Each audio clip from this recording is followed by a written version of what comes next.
Hello friends, welcome back to my channel commerce with Sonia. आज हम लोग बात करने जा रहे हैं बैंक रिकंसिलिएशन स्टेटमेंट्स की। Let's start. ये क्लास 11th का चैप्टर नंबर 15 है।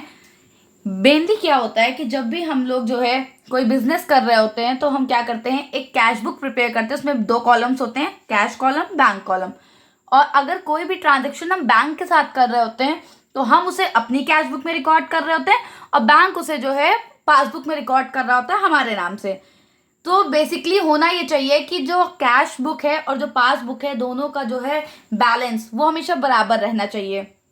बट कभी कभी कुछ सिचुएशंस ऐसी हो जाती हैं कि जो बैलेंस है कैश बुक का और पासबुक का, उसमें डिफरेंस आ जाता है।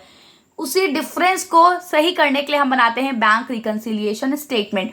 अब क्योंकि हम लोग बैंक की पासबुक को तो चेंज कर नहीं सकते हैं, तो हमेशा जो चेंजेस होते हैं वो हमारी कैश बुक में ही होते हैं, बट 2 तरीकों से होते हैं। तो आइए इसको जानते हैं। Let's start.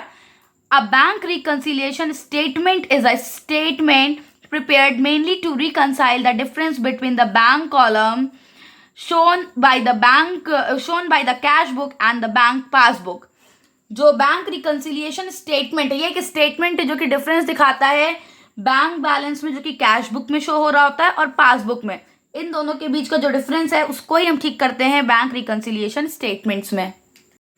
When the money is deposited into the bank, the firm enter it on the debit side of the bank column of the cash book, and at the same time bank enter it on the credit side of the firm's account maintained by the bank।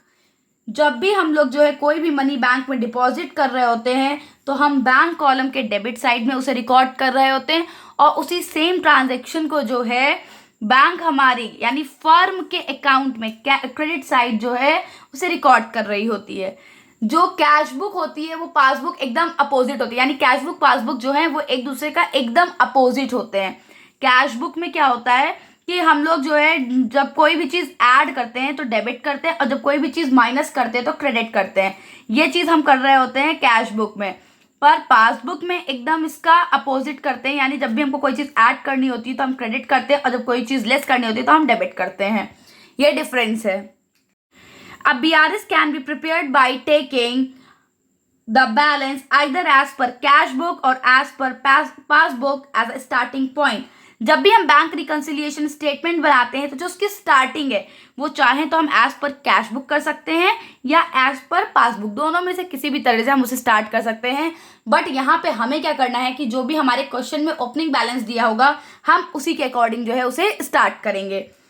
If the statement is started with the balance as per bank column of the cash book, the answer arrived at the end will be balance as per passbook. अगर हमने जो है अपना bank reconciliation statement as per the cash book बना रहे हैं तो हमेशा एंड जो रिजल्ट है यानी जो डिफरेंस है, बैलेंसिंग फिगर है, वो एज पर पासबुक आएगा एंड वाइस वर्सा। इसका मतलब होता है कि एकदम इसका अपोजिट। इट मीन्स कि अगर हम जो है अपनी बैंक रिकंसिलिएशन स्टेटमेंट को जो है एज पर पासबुक बना रहे हैं तो जो हमारा बैलेंस है वो एज पर कैश बुक आएगा, क्लोजिंग बैलेंस। बैलेंसेस बेसिकली 2 तरीके के होते हैं। एक होता है फेवरेबल बैलेंस, दूसरा होता है unfavourable balance. Favourable balance will be return in plus column. Favourable balance को हम हमेशा जो है प्लस कॉलम में शो करेंगे बैंक रिकंसिलिएशन स्टेटमेंट के, और unfavourable balance will be return on the minus column.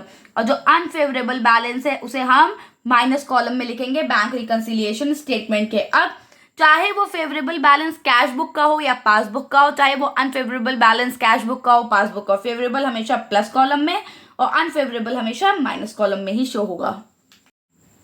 अब BRS can B start from any of the balances. जो आपका बैंक रिकंसिलिएशन स्टेटमेंट है वो इन 4 में से किसी भी बैलेंस से स्टार्ट हो सकता है, बट इन 4 के अलावा कोई 5th बैलेंस नहीं हो सकता है, जैसा कि आपके क्वेश्चन में गिवन होगा। फर्स्ट है डेबिट बैलेंस, जिसको कि हम कह सकते हैं favourable balance as per cash book.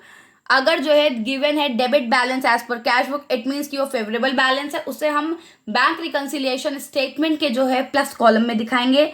Second is credit balance, जिसको कि हम ओवरड्राफ्ट बैलेंस या अनफेवरेबल बैलेंस भी कहते हैं एज पर कैश बुक। ये जो है माइनस कॉलम में दिखाया जाएगा। नेक्स्ट थर्ड होता है डेबिट बैलेंस, जिसे कि हम अनफेवरेबल या ओवरड्राफ्ट बैलेंस भी कहते हैं एज पर पासबुक। इसे भी हम जो है माइनस कॉलम में शो करेंगे। लास्ट होता है क्रेडिट बैलेंस, जिसे हम कहते हैं favourable balance as per passbook. अब जो डिफरेंस है वो ये है कि debit balance as per cash book जो है ये पॉजिटिव होता है और जो credit balance as per passbook है ये पॉजिटिव होता है।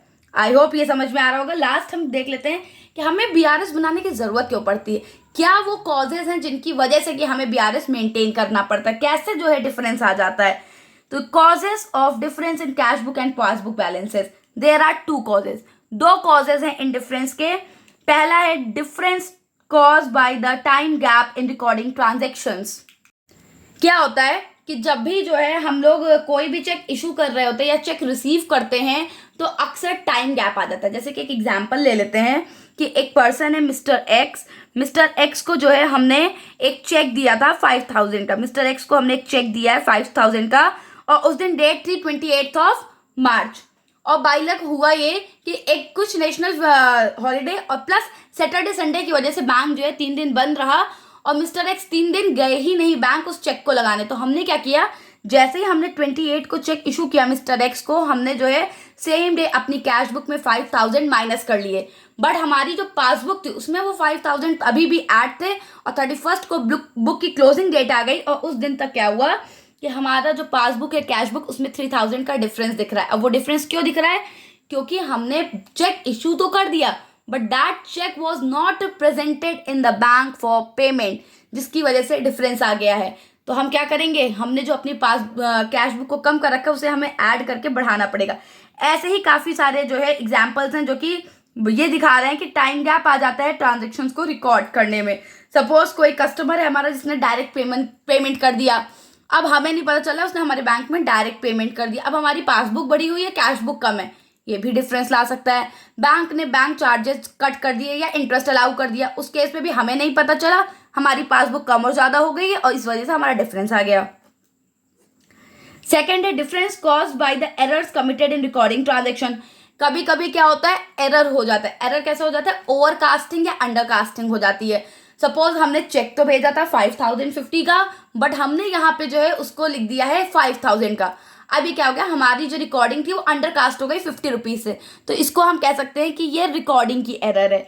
या हमने चेक जो है बैंक भेज दिया, वो मेरे अकाउंट में क्रेडिट भी हो गया और यहाँ हम उसे रिकॉर्ड करना ही भूल गए।